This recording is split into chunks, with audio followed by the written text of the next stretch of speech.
요한계시록이 AD 1세기 극도의 환난과 핍박 가운데서 성도들이 어떻게 살아야 할지 그들을 격려하고 그들로 하여금 믿음을 지키게 하고 장차올 하나님의 나라에 대한 확고한 소망 안에 머물기를 원하였던 것처럼 다니엘서는 BC 2세기경 믿음의 사람들에게 불어닥칠 엄청난 시련과 환난 속에서도 끝까지 믿음을 지켜야 함을, 그리고 역사를 주관하시는 이는 인간이 아니라 하나님이라는 사실을, 아무리 자랑무도하고 교만한 이 세상의 왕이라 할지라도 하나님께서 멸하실 거라는 것, 그들의 끝이 있을 거라는 것을 분명하게 가르쳐주고 있습니다. 이러한 메시지는 오늘 이 시대를 살아가는 우리들에게도 동일하게 강조되는 성경의 일관된 가르침이죠.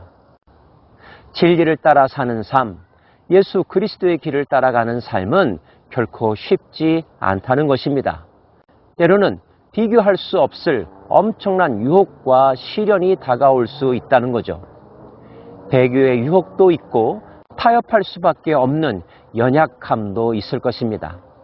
그럼에도 불구하고 하나님의 사람은 현재 닥친 문제를 바라보는 것이 아니라 이 문제 뒤에서 모든 상황을 컨트롤하고 계시는 살아계시고 다스리시고 영원하신 하나님을 기억해야 한다는 점, 그 하나님의 정한 때에 하나님의 방법으로 악은 멸하여질 것이며 의롭게 사는 자들, 많은 사람들을 의로 돌아오게 하는 자는 하늘의 별과 같이 영원토록 빛나게 되는 그날이 올 것이라고 하는 점, 이 사실을 우리는 마음속에 새겨야 할 것입니다.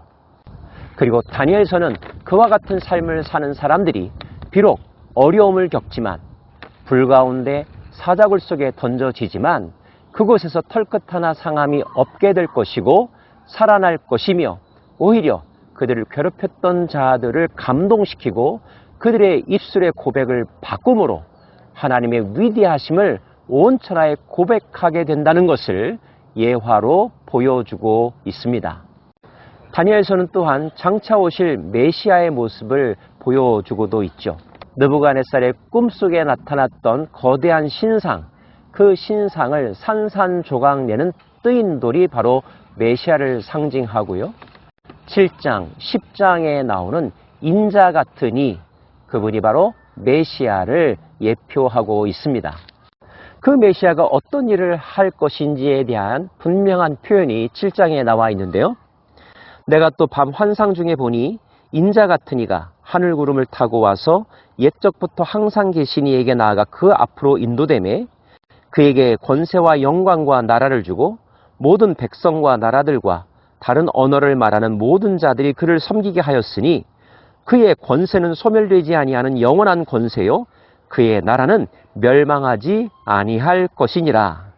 옛적부터 항상 계신 이가 인자 같은 이에게 권세와 영광과 모든 것들을 주실 거라는 것, 그래서 그의 나라가 영원할 것이라는 것 선포해주고 있는데, 우리는 그 인자 같은 이가 바로 예수님이며 예수님 안에서 이 예언의 말씀이 성취되었음을 믿고 따르며 사는 사람들입니다.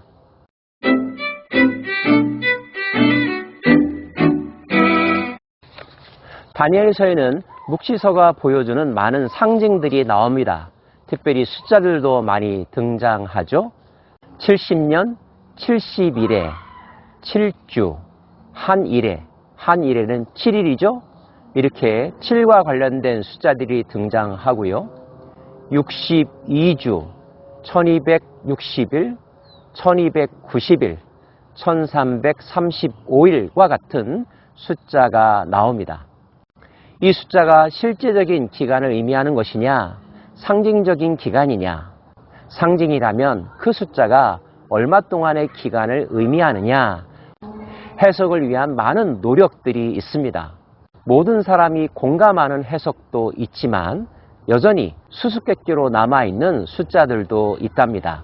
계속하여 많이 노력해야 할 것이지만 역사를 통하여 하나님께서 검증해 주실 거라고 믿습니다. 한 가지 드리고 싶은 말씀은 그 숫자에 과도하게 집착하지 말 것을, 그보다 더 중요한 교훈이 말씀 속에 있다는 것, 그것을 놓쳐서는 안 된다는 것입니다. 자, 그것이 무엇일까요? 첫째, 믿음의 사람들이 견디기 힘들 정도의 엄청난 환난의 때가 온다는 것입니다. 그러나 그 기간이 영원하지는 않다는 것, 완전수가 아니라 한때, 두때, 반때, 3년 반, 즉 7의 반이라고 표현한 것은 제한된 기간, 성경적인 용어로 잠깐 동안 그런 일이 있을 거라는 것입니다. 물론 하나님은 잠깐이라고 말씀하셨지만 인간에게는 정말로 견디기 힘들 정도로 오래고 힘든 기간일 수도 있습니다. 그러나 분명히 아십시오. 그 기간보다 하나님의 영광의 기간은 훨씬 더 길다는 사실 말입니다.